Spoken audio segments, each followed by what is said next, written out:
Lady Eve Meryton stood alone before the tall windows of Thornfield Manor, her reflection pale against the dark glass as rain pressed softly from the night outside. The gold wedding band on her finger felt heavier than any chain.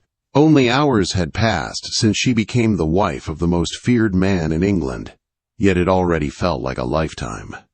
The whispers still rang in her ears, sharp and cruel, following her like shadows down the aisle.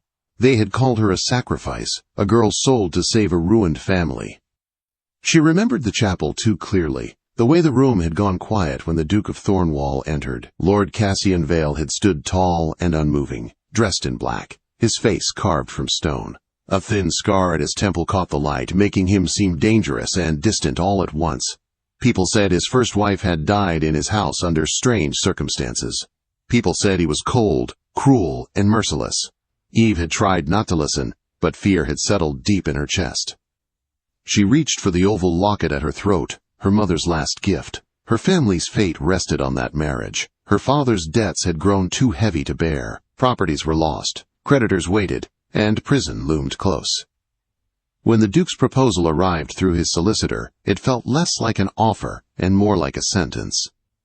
Her father had begged her not to do it, but his shaking hands told the truth. Eve had agreed without tears.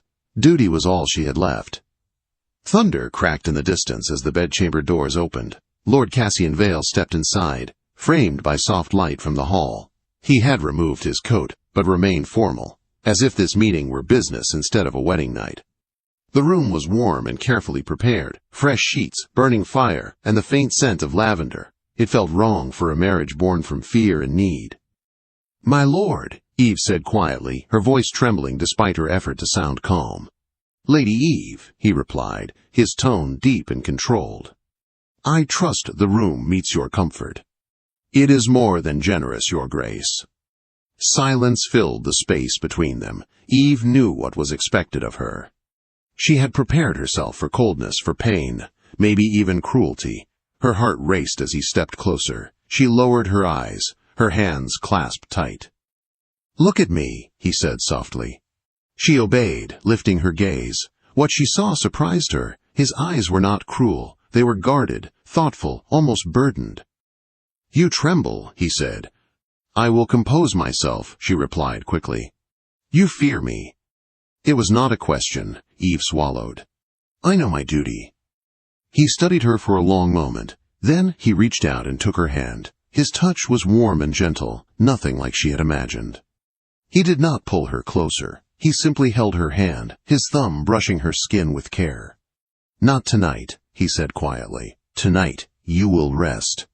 Eve stared at him, unable to speak. The words she had practiced vanished. He released her hand and stepped back. "Sleep well, Lady Thornwall." When he left, she stood frozen, her heart beating in a way she did not understand. 3 weeks passed at Blackmere Hall, the Duke's ancient estate rising from the mist like a fortress. Eve learned its long corridors and quiet rooms, though she still felt like a guest in her own life. Cassian remained distant but polite. They dined together, spoke with courtesy, and retired to separate rooms. Each night he escorted her to her door, bowed, and left. Yet she could not forget the warmth of his touch from that first night. One morning the housekeeper announced a visitor. Mrs. Agatha Pelmore, Eve's former governess and dearest friend. Joy flooded her chest as she hurried to greet the woman who had raised her after her mother's death. Agatha embraced her warmly, studying her with knowing eyes. "You look well," Agatha said. "Better than I feared."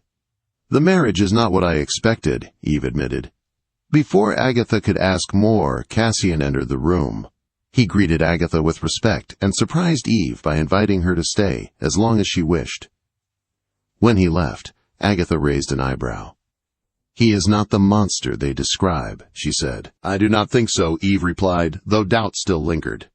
Agatha brought troubling news from London. Lady Verena Hawthorne claimed to have been close to the Duke and hinted at dark truths about his past. Fear tightened Eve's chest. The questions she tried to ignore returned stronger than before. Later that day, Eve sought peace in the library. Surrounded by old books and silence, she found comfort until Cassian entered. They spoke of books, of her education, of her mother. For the first time, his guard lowered. He gave her a book that once belonged to his mother, a simple gift that felt deeply personal. Their moment was broken when Sir Darius Crowe entered. Eve sensed tension and slipped away, but not before hearing part of their conversation. There were hints of threats, of Lady Verena, of secrets not yet revealed. Fear crept back into her heart. Days later, Cassian summoned her urgently.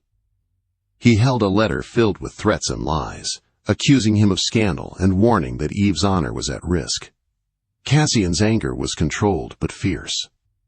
"I will not allow you to be dishonored," he said firmly. When she pressed him for truth, he finally spoke of his first wife. She had been gentle and fragile, broken by lies spread by Lady Verena. Cassian blamed himself for failing to protect her. "I will not fail you," he said. Eve understood then. His distance was not cruelty but caution. His restraint was not rejection but respect. She reached for his hand, placing it over her heart. "We will face this together," she said. For the first time, Cassian did not pull away. The days after Cassian's confession felt different to Eve, as if the air inside Blackmere Hall had shifted. The silence between them was no longer heavy with fear, but filled with unspoken understanding. They did not rush toward closeness, yet something steady and real had begun to grow. Cassian still kept a careful distance, but now his eyes followed her with concern rather than caution, and his words carried quiet respect. The blackmail letter remained a dark cloud over them. Cassian worked late into the nights, meeting with trusted men and sending discreet messages beyond the estate. Eve sensed the tension in his posture, the way his jaw tightened whenever Sir Darius's name was mentioned. Though fear lingered, she refused to shrink from it. She had married a feared duke, but she would not live as a frightened wife. When Cassian finally told her his plan, she listened closely. The blackmailer had demanded a response to be left during a grand ball in London.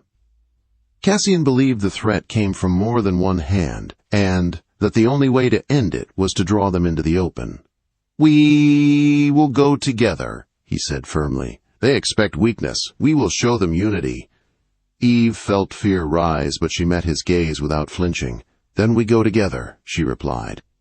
The night of the ball arrived with blinding light and cruel curiosity. The ballroom glittered with crystal and gold, filled with the very people who once whispered about her fate. As Eve entered on Cassian's arm, the room fell silent. Every eye turned toward them. She felt their judgment like 1,000 needles, but Cassian's steady presence anchored her. Whispers followed them across the floor. Some spoke of pity, others of doom.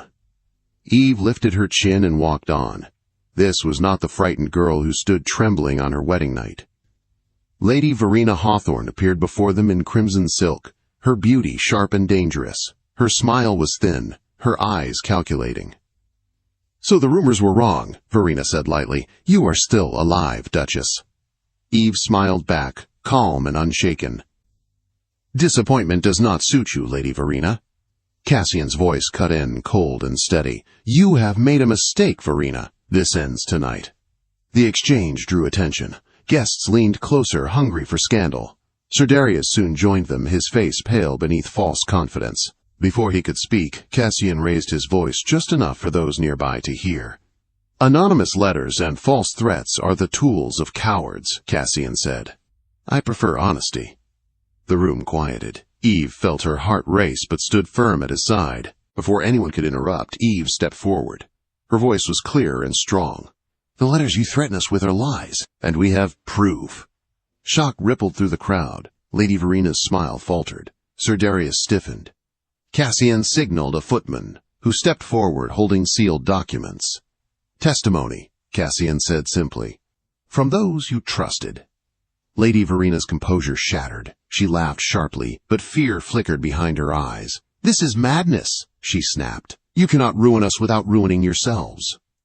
Eve turned to face the watching crowd. "You already tried to ruin us with lies," she said. "Tonight, we choose truth."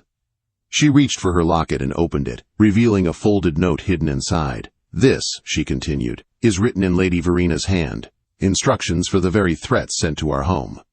A stunned silence followed. Sir Darius stammered, but Cassian silenced him with a single look. "You are finished," Cassian said quietly. Lady Verena fled the room in humiliation. Sir Darius followed soon after, his future destroyed by his own greed. The guests murmured in disbelief as the truth settled among them. Then Cassian turned to Eve and held out his hand. "Dance with me," he said. She placed her hand in his without hesitation. As they moved onto the floor, the orchestra slowly resumed. The dance was gentle, unhurried. Cassian's hand rested at her waist with care, guiding rather than claiming. Eve felt warmth spread through her, not fear, not duty, but trust. For the first time, the Tun did not see a monster and his sacrifice. They saw a duke standing beside his wife, and a woman unafraid to stand beside him. When the music ended, the room filled with quiet applause. Cassian leaned close and spoke softly. "You were fearless." "So were you," she replied. The ride back to Blackmere Hall was silent but peaceful. When they reached the manor, Cassian paused at her door as he always had, then stopped himself. "You need not be alone tonight," he said carefully, "only if you wish." Eve searched his face and saw no demand, only patience. "I wish," she said. Inside, the fire burned low. Cassian moved slowly, giving her space. When he finally touched her, it was with the same gentleness that had left her speechless on their wedding night, but now she understood it. This was not fear. This was choice. And for the first time, Eve knew her marriage was no longer a bargain. It was becoming something real. Spring arrived at Blackmere Hall quietly, as if the estate itself had been holding its breath through winter, and had finally decided it was safe to exhale. Pale green leaves pushed through bare branches, and the gardens, once cold and severe, softened with new life. Eve often stood by the windows in the morning, watching the grounds awaken, feeling as though the change outside mirrored the one within her own heart. Much had changed since the night of the ball. London society moved on quickly, as it always did. New scandals replaced old ones.